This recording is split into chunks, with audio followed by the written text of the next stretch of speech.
अच्छा जी, माज़रत गाइस, थोड़ा सा कनेक्शन का इशू हो गया था। तो हमने रिएक्टिव आर्थराइटिस कंटिन्यू किया हुआ था। तो हमने कहा ये एक मोस्ट कॉमन इन्फ्लेमेटरी आर्थराइटिस है मेन में 16 टू 35 की एज में। ये बात की थी। और होती कैसे है, पहले बैक्टीरियल इन्फेक्शन होता है या सेक्सुअली ट्रांसमिटेड इन्फेक्शन होता है या जीटी का इन्फेक्शन होता है। और अब हम इसे मज़ीद कंटिन्यू करते हैं।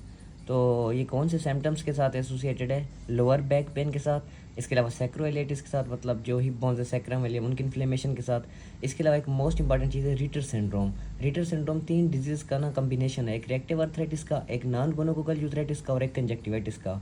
अब नॉन गोनोकोकल यूथराइटिस क्यों कह रहे हैं? क्योंकि गोनोकोकल यूथराइटिस जो करता है ना वो नेज़ीरिया गोनोरिया बैक्टीरिया है। नॉन गोनोकोकल यूथराइटिस करता है क्लेमीडिया, और रिएक्टिव आर्थराइटिस भी क्लेमीडिया करवा रहा है। ठीक है, तो इसलिए नॉन गोनोकोकल यूथराइटिस। और मतलब ये Reiter syndrome exams point of view से, एमसीक्यू पॉइंट ऑफ व्यू से बहुत इंपॉर्टेंट है। तो आपको पता होगा Reiter syndrome is combination of reactive arthritis, non gonococcal urethritis and conjunctivitis. अच्छा, अब इसके बाद हम पढ़ेंगे एक्स्ट्रा आर्टिकुलर फीचर्स। तो जैसे कि हमने कहा था कि जितनी भी सीरोनेगेटिव स्पोंडिलो आर्थराइटिस है ना, सब में यूवेटिस एक कॉमन मतलब है एक्स्ट्रा आर्टिकुलर फीचर। बाकी एनकाइलोजिंग स्पॉन्डिलाइटिस में हमने पढ़े थी आयोर्टाइटिस, कार्डिक मैनिफेस्टेशंस। तो इसमें जो है ना नेल डिस्ट्रॉफी और पेनलेस माउथ अल्सर्स। ठीक है, ये एक्स्ट्रा आर्टिकुलर मैनिफेस्टेशन है। इसके अलावा क्यूटेनियस लीजन्स दो जो बनते हैं, आपको पता हो एमसीक्यू आ सकती है। एक सिरसिनेट बेलानाइटिस है, और ये क्या है? Painless superficial ulceration of glands penis. इसके अलावा केरेटोडर्मा बिलियनोरिजिका, मतलब painless large crusty plaques and pustules of feet, palm, trunk, scalp and scrotum. Just एक रीडिंग हो। अच्छा, अब डायग्नोसिस हमने कहा ये एक इन्फ्लेमेटरी आर्थराइटिस है। जिस जगह इन्फ्लेमेशन का लफ्ज़ आ जाए, आपने सीबीसी करवानी है, ईएसआर करवाना है, सीआरपी करवाना है। सीबीसी में अगर एक्यूट इन्फेक्शन होगा तो न्यूट्रोफिल रेज होंगे, और क्रोनिक होगा तो लिम्फोसाइट्स। और ईएसआर सीआरपी भी इन्फ्लेमेशन में रेज्ड होते हैं। इसके अलावा सिनोवियल फ्लूइड का एग्जामिनेशन कराएंगे, हमें इन्फ्लेमेटरी सेल्स मिलेंगे, हमें जेंट मैक्रोफेजेस मिलेंगे जो जिनको हम रीटर सेल्स कहते हैं। क्योंकि जब इन्फ्लेमेशन होती है तो रिएक्शन में ये तो आती हैं, मतलब हमारी डिफेंस है हमारा मैक्रोफेजेस, वाइट ब्लड सेल्स। इसके अलावा हम एक्सरे कराएंगे अफेक्टेड जेंट की।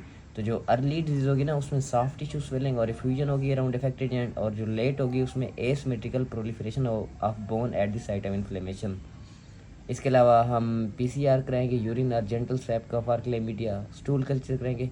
चलें जी, अब ये चीज़ अब ऑब्वियस है ना, क्योंकि ये बैक्टीरियल इन्फेक्शन के बाद हो रहा है। तो ग्राम स्टेनिंग, कल्चर, सीबीसी, ये चीज़ें तो हमने करानी है।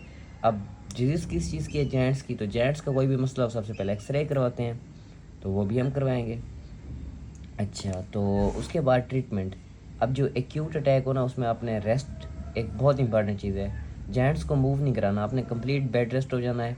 उसके अलावा पेन के लिए एनएसएड्स, एनाल्जेसिक्स, और इनसे काम ना बने तो फिर इंट्राआर्टिकुलर स्टेरॉइड इंजेक्शन देना है।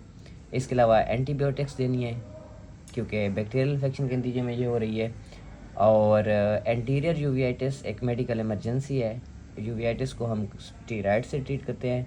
ठीक है, और टॉपिकल स्टेरॉइड डेक्सा देते हैं हम, टॉपिकल टोब्राडेक्स, ये एक फेमस ब्रांड नेम है। ठीक है, टोब्राडेक्स में मतलब एंटीबायोटिक भी आ जाती है, टोप्रामेसिन और डेक्सा भी आ जाता है। ये बहुत आई में बहुत यूज़ होती है ये ड्रग। तो इसके अलावा डिमार्ड्स कब देते हैं? जो हमने कहा था disease modifying anti rheumatic drug है, जिसमें मिथोट्रेक्सेट मोस्ट इंपॉर्टेंट है, जो कि रूमेटॉइड आर्थराइटिस की ट्रीटमेंट है। तो डिमार्ड्स हम तब देते हैं जब परसिस्टेंट मार्क सिम्टम्स हो, अबव ट्रीटमेंट के मैंने बताया ना ऑप्शन, वो सारे कर लें, उसके बाद भी सिम्टम परसिस्टेंट हो तब देंगे, या रिकरेंट आर्थराइटिस हो, या फिर सवेयर केरेटोडर्मा बिलियनोरेजिका जो एक स्किन मैनिफेस्टेशन क्यूटेनियस लीजन था वो हो।